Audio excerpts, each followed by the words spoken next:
Hello all, this is Kevin Bernatz again, and we are continuing our Hubris playtest here. There were a couple things I caught when I was basically watching the previous video, and it just goes to show even developers can make mistakes. Specifically, the one was for the Macedon court. They have this one leader as their chief minister. And if you look at the first special ability, part of it is that every turn Macedon loses 4 talents during their tax revenue. So I had forgotten to deduct his slippery hands, so to speak, from the 12 talents that Macedon collected at the start of the turn. They should have only collected 8, so I adjusted their treasury accordingly. And then there were 2 related issues when you react with a leader. So like the Seleucids reacted to place these strengthened defenses, and then the Ptolemies had reacted to strengthened defense of this city here. When you do that, you have to rotate the leader. It takes up one of his activations. Remember, leader's going to do 2 things every turn, and so the one Seleucid leader that reacted needed to be rotated. And then what affects the Ptolemies is, remember, the Ptolemy king, he can't do more than 1 activation a turn. So he actually was not available to react to put the strength and defense there. So when Antikos rolled the 2 2s, he actually succeeded in taking this place. And actually I need to adjust this now. Whenever you siege a THM -2 stronghold, again, these are the hardest ones to take in the game. The person who does it gets 1 renown. I mean, they become more famous, so to speak. So his actually goes up to 4 renown, and that's going to add another VP here. And then the other thing I needed to adjust is Seleucus is now in full control because they control every place in the satrapy. And if you look, the difference is 3 VPs to 2 VPs. So Seleucids gain another VP due to territorial VPs. So I need to adjust that accordingly. And that's all the adjustments, and we are off to the next card. And the next card in this case is Winter Quarters. Well, we haven't had 4 recurrent events yet, so it simply goes back to the deck. Deck is reshuffled, which is automatically done in Vassal, and we draw the next card. So Aetolian Ambitions. So Aetolia is right here, and trust me, Macedon will be very, very familiar after a couple turns of where Aetolia exists. This, again, it's a recurrent event, so it happens every turn. They are a thorn in Macedon's side. First thing is, if it was aligned, so if there was an alliance there, all that would happen is if it's removed, or it would be removed, and that's fine. That basically, it means Macedon has to keep putting diplomatic pressure on these Aetolians to keep them in check. Well, there is no alliance there, so instead we roll a d6, which we get a 5, and so the result is a ravage marker in Peloponnese. So we go to the markers, and this is now ravaged. So should Macedon gain control of this, next tax phase it's only going to be worth half the revenue. Then we go and look at the bottom part, which is his ambitious generals. So this is where the generals that are on the map, or the strategos that are on the map, the kings have to worry about them rebelling. Well, the only one that's on the map right now is Antipatros, and he already has a 7 loyalty. He's got no renown, so you'd have to roll a d6 and get above a 7. That's not going to happen, so he's fine. He still stays loyal to his king. And then we go to the activations. So Macedon activates first. They're going to, if you remember I said, the Macedon king has a 2nd activation. They will use him. So there's 1 unit, the Royal Army. The campaign cost is 3. So it's going to cost 3 minus 3 for being the king. So it nets out at 0 cost. And they have to fight the Spartan army. So Macedon's king Philip has a 4 battle rating plus 1 for the elite, so he hits on a 5 or less. The Spartan army hits on a 2 or less because it doesn't have a leader. So Macedon 5, they hit. and Spartans 4, they miss. So in this case, the Spartan army is dispersed. The Macedon king won a fight, so he has gained renown. He is famous. So he gains 1 renown for winning that battle against an actual unit. And so again, renown translates to victory points. So he goes up 1 victory point. And then he gets 4 campaign options. He's going to do, let's just say, 2 sieges and 2 subjugations. So we'll do the subjugations first. They use his battle rating. That's that 4. So 4 with this THM -1 means 3. So he has 2 rolls, needing 1 to 3 to take out Sparta. And he fails. So now he'll do his sieges, which uses the black banner number. So that's a 3. So he has 2 rolls, needing 1 to 3 to hopefully take one of these cities. So 2 and 3. So he actually succeeds at both. Now when you siege, you have a choice. You can either place a garrison or you can place an alliance. For these blue places, these are Greek places, and the Greeks tend to not like alliance or not like garrisons. If you were to place a garrison, immediately any of these alliances that you have in that satrapy would disappear.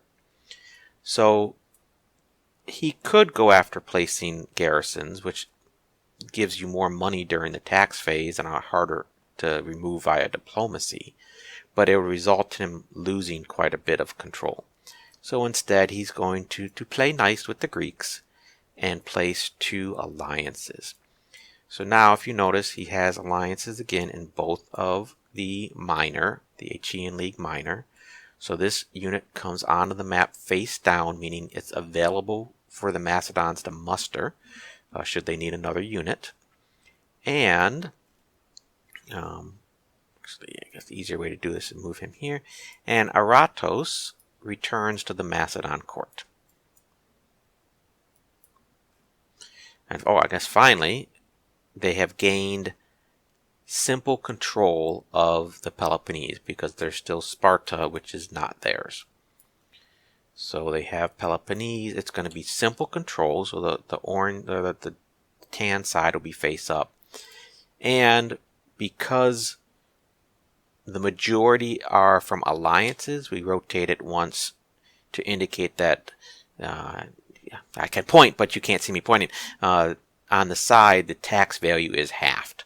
So you get less tax if you're controlling it mostly by alliances versus garrisons. But again, there's trade-offs to having garrisons in Greek places. So in this case, this is here. And I think I have to adjust their victory points. Let me just make sure we did it before. So they have 7 victory points for Macedonia. 4 for Thessaly is 11. Simple control of Peloponnese is 1, so that's 12. And then simple control of Western Greece is also 1, so that is 13 victory points. 13 territorial. Do we have this? No, we don't. 10, 11, 13. Did I have that right? 7, 8, 9, 10, 11, 12, 13. Yeah, so, I'm sorry, that's a treasury. Okay, I knew I was looking at the wrong thing. So 13 territorial, and because the king has 1 renown, it goes up to 14. So you can see that the VP situation is pretty close. So that's the Macedon activation. Now we look at the Seleucids. I'm sorry, the Ptolemies. So we're on this card here. Actually, I put it up here. So we're looking at the Ptolemies. So the Ptolemies are looking at their on-map situation and going, whoa, this is not looking good. If you remember, they had this big battle with the Seleucid king. The Seleucid king can still activate. He's only partially activated. He's got 3 units and his siege train. And there's this big area right here that's just begging for someone to come and attack. So there is a way out. The chief minister of the Ptolemies, Sosabios, however you pronounce his name, and again, I'm I'm going to butcher all these names, so always trust if you hear Morgane talking, trust her pronunciations way more than mine. She knows what she's talking about, and especially in this era. This is her specialty, not mine, in terms of the history of this era and the names and pronunciation. As I say, I speak two languages, English and bad English. So we're looking at Sosabios, and you look at the first special ability, Delay in the Talks. In this case, you activate him, so we rotate him. And then you pay 5 talents and check his diplomacy, which is a 4. So he's got a pretty good chance of success. If he succeeds, he essentially keeps the kingdom. He picks one kingdom that they're at war with, while they're just only at war with Seleucids. And he prevents them from doing anything that would be an act of war, such as sieging cities and so on and so forth. So that's what they're going to do. They're going to pay their 5 talents. And they're going to roll a diplomacy check. A 4. Barely. So he succeeds. And so what happens now is, for the rest of the turn, the Seleucids cannot do anything that would be an act of war. They can't come in here and ravage the satrapy. They can't siege these cities. They're negotiating. Yes, we're negotiating now. We're gonna make peace. So it's, again, this is something that kind of happened historically, and that Morgane is sort of built into the game. It's not automatic. Almost nothing in Hubris is going to be an automatic for players, and so they always have to plan. Well, I would like this to work, but if it doesn't, what's Plan B? So I don't know if the Ptolemies had a good Plan B at this point, but certainly they were lucky that Plan A worked.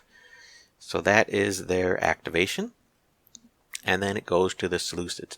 Also note, even though the Ptolemies may have been, oh yeah, next action I can do that, what if these were reversed? Remember, these are not the same on every card, so the activation sequence differs. What if the Seleucids had gone before the Ptolemies? Well, by the time the Ptolemies could have started their peace talks, they may have lost Coele-Syria. So there's just this replayability, variability based on the cards and the sequence of events and everything. I think it's one of the strengths of the design, and something I've enjoyed quite a bit in developing and playtesting it. So we are at the Seleucids. Seleucids, well, obviously their thought of invading Coele-Syria has changed, so they would like to go and remove this rebel. The problem is they went all in on Seleucus, so they don't have any troops yet. They don't have any troops available to go after this rebel. So what they're going to do is they're looking at this mercenary here. So one way that they can get this mercenary is get a place in their territory, in their area, aligned to them. And they can do that with diplomacy. So they're going to use their chief minister. So he's got a 3 diplomacy. That's that blue banner. So they're going to rotate him. So when you're going after a satrapy with diplomacy, let me pull that out. So diplomacy, if you're going to designate a satrapy or the Senate, well, we're just going after the satrapy. You pay 1 talent, and you can pay 2 extra for an additional +1. That would make it, instead of a 3 diplomacy rating, treat them as a 4. But I don't think the Seleucids, they only have 8 money, so we're gonna do this on the cheap, and they're gonna just pay the 1. So then, if you're going against a satrapy, you get 2 rolls. If you're going against the Senate, you only get 1 roll. So they're going to do their 2 rolls, and they're essentially looking. It has to be a Greek or a free place. So again, Greek are the blue, free places are yellow. I'm drawing a blank. We used to call these royal places subject places. So subject places, which are basically houses of, where the governments of the regions are and so on, are white. These can't be affected by diplomacy. But these are free places, so they can be affected by diplomacy. And there's no alliance, which would be a -1, and there's no garrison, which would be a -3. So essentially, it's 2 rolls, you need 1 to 3s. We got 1-1, so 1 success. So that allows the Seleucids to place a alliance. You never place garrisons from diplomacy. You always place alliances. These are all pretty much the same, so it doesn't really matter which one they take and put their alliance in. And that's the end of their activation. Rome doesn't activate because they are neutral or still at peace. So then we go to the next card. So this is an immediate event. This is a Punic Wars event. So it's Hannibal's War. Bring Punic Wars to the next step and apply the text of the next step. And then we transfer one face-down mercenary from Greece, basically Western Greece, Peloponnese, or Crete, to the Punic Wars box for the duration of that war. So first, here's the Punic Wars, goes to step 2. So what does step 2 say? Hannibal is in Italy. We flip and maintain the current agenda to limited war. And it also enables Macedon to ally with Hannibal should they desire. There's also a cap on the Roman belligerents, which cannot be higher than medium. And there's a maximum of one Roman squadron as long as they're in this Punic War stage. So what I'll just do, where are the Roman units? I'm just going to slide this guy down here to indicate that this guy can never enter play while this step of the Punic Wars is in play. Basically, they're busy off fighting Hannibal. And this changes from full war to limited war. For the Roman agenda, again, it affects where they activate and where they can attack and so on. Right now, limited war is not going to impact them too much because they only are focused on Illyria. And then we need to do one mercenary. Well, there is this Western Greece mercenary. So he is going to go off and earn his riches fighting in the Punic Wars. And then this event does not go to the discards. It's basically permanently removed. And we go to the next card. So the next one is another recurrent event. So this will be the third recurrent event. So again, like the others, we resolve the event text. So this is a 1. Ravage Illyria. If no troop present, unalign one random alignment marker, Apollonia last. So this the city or this subject city last. Well, there's no troops present, so what's going to happen is it will be ravaged, and then this is the only alignment marker that's prior to the city, so it would get removed. So we have events that even impact Rome negatively. The events don't care, right? Everyone has to worry about them. And then the game mechanic is if the Punic Wars shows a test, you would roll it to see what happens. So if you look on the next one, you see Hannibal captures Rome and wins. So there's a chance that Hannibal may actually get, it's rare, but this would have it, you'd roll that test again. Since the current one doesn't have that, there's no check to be made, and we just go to the activations. Macedon would activate first. So one of the issues Macedon has is they have a huge court. And they also need to worry when intrigues at court happens. Hold on, let me cough, so let me mute myself briefly.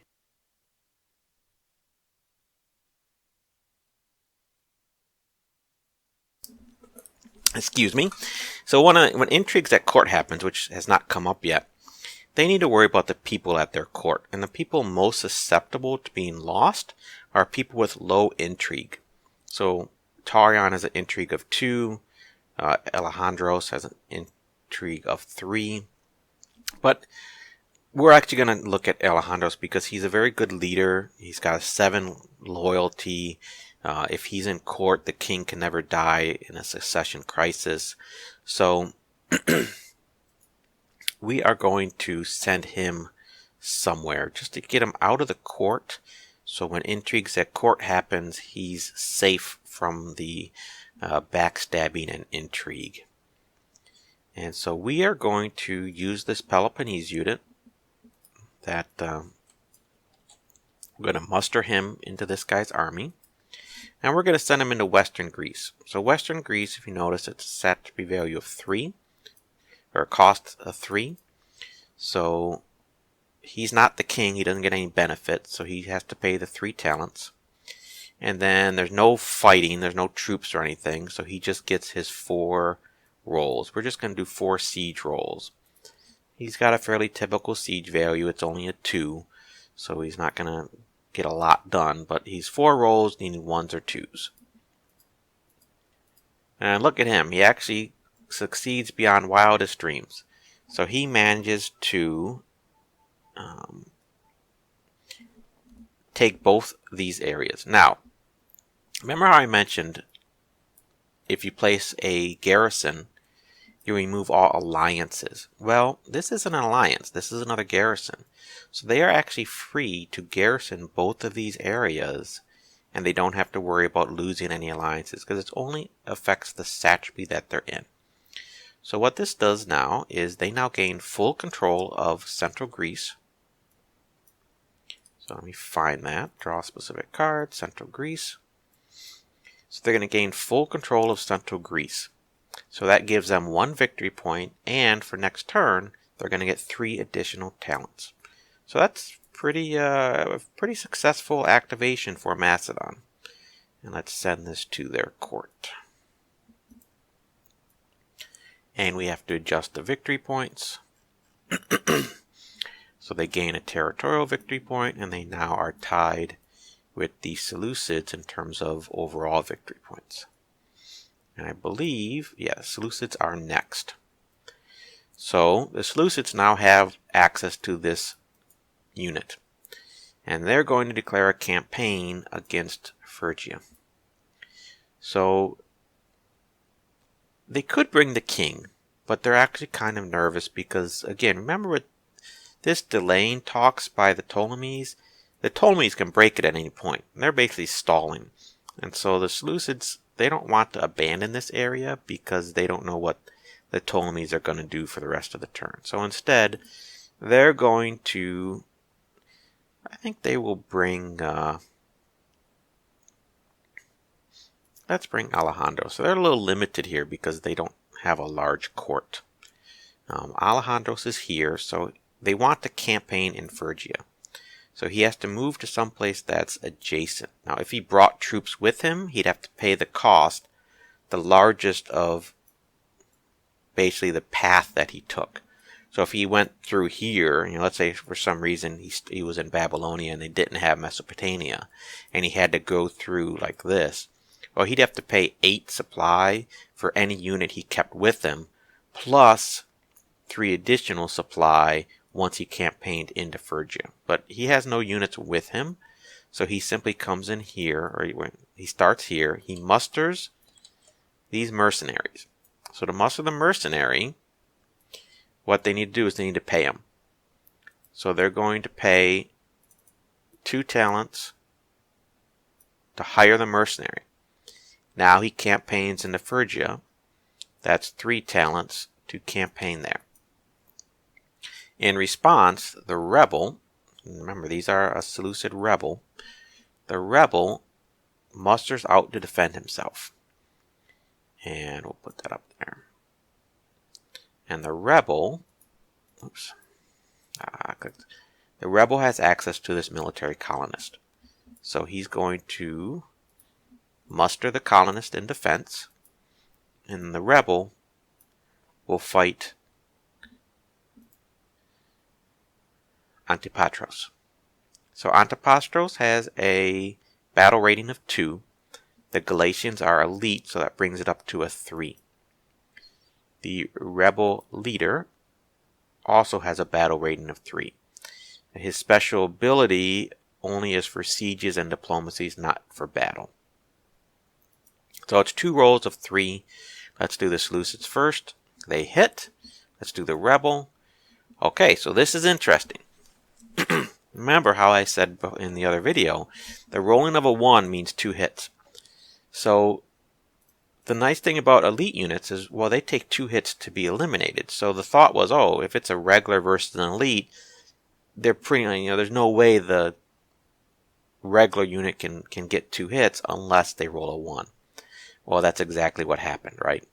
So for the Seleucids, this unit would be routed. And at the same time, the rebel guy, this unit would be routed. So we look at battle resolution. So for battle resolution, basically each unit strikes. You apply hits. 1 hit routes the regular unit, 2 hits for the elite. If only one force is entirely routed, well, that's not the case. In this case, both forces were routed. The force who had the most units rout is defeated. Well, no, again, they both had 1. If equal, the side that had the most elite units routed is defeated. So in this particular case, the rebel has defeated the general sent to fight him. So, actually, let's continue out this. I'll just walk through this because we didn't walk through for the other ones. So, the rebel has won. So 1 renown is gained by the winning side and lost by the defeated side. So now this rebel is definitely getting full of himself. He goes up to 2 renown, and Antipatros, he goes to -1. So this -1 won't really be a big deal unless, for some reason, Antipatros becomes king. Then this -1 is going to translate into victory points. Also, in a weird sort of way, the negative victory points will improve his loyalty. He knows he can't really survive on his own, and so the -1 actually improves his loyalty. So let's go continue just walk through this. So we did the renown. Routed troops of the defeated side go dispersed. So that's the Seleucid leader. So these guys go dispersed. Now he is a leader on map with no unit. Oh, we'll get to that. I'm jumping ahead. Here. Routed troops of the winning side return to their card. So for the rebel, this unit, it doesn't go dispersed. It goes back to his. They recover themselves basically in that combat. Squadrons are destroyed. Squadrons never rout. They just get eliminated. The defeated side must withdraw, but if you look down here, the stand-up or the block of the console, if their entire force is dispersed, is removed from the map. So his entire force has been dispersed. So what we do is we simply remove his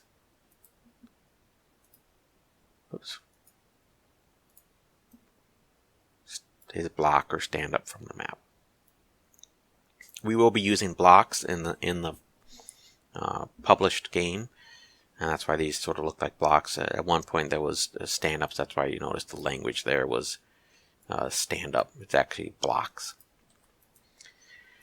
So the rebel has successfully defended his territory. So even though there's rebels and they're sort of non-player, I mean they're not pushovers. They certainly can present problems, and this guy could actually attack out. There's a recurrent event where he attacks out of his area to try to take over additional areas. Anyway, that's the Seleucid. Let's finish off the Ptolemies, and then we'll stop after this card because it's been about 25-30 minutes. So the Ptolemies, they're fairly limited right now.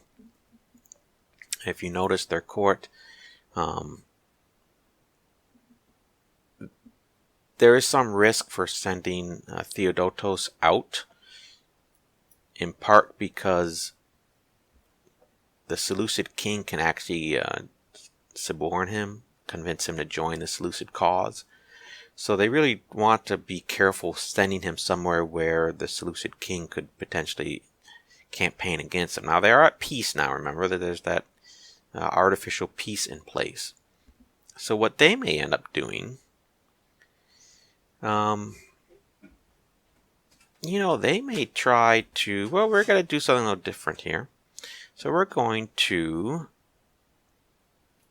to have him campaign just for grins. This may not be the optimal strategy here, but it's what we're going to do. So they're going to start in Ionia Lydia, and they're going to bring this mercenary that they hired, and they are going to campaign against this rebel. So the cost is going to be 3. They have 1 unit. And if you look at the ratings of this guy, he's a 3 battle rating. We know the rebel was a 3. So again, they both need 3s. So it's a bit of a risk because, it's an even fight, so to speak. So that's what I'm saying. I don't know if this is an ideal situation, but because these are rebel and not Seleucid, it's not an act of war against the Seleucids. And so they're hoping maybe they can grab these before the Seleucids come in and conquer the rebel.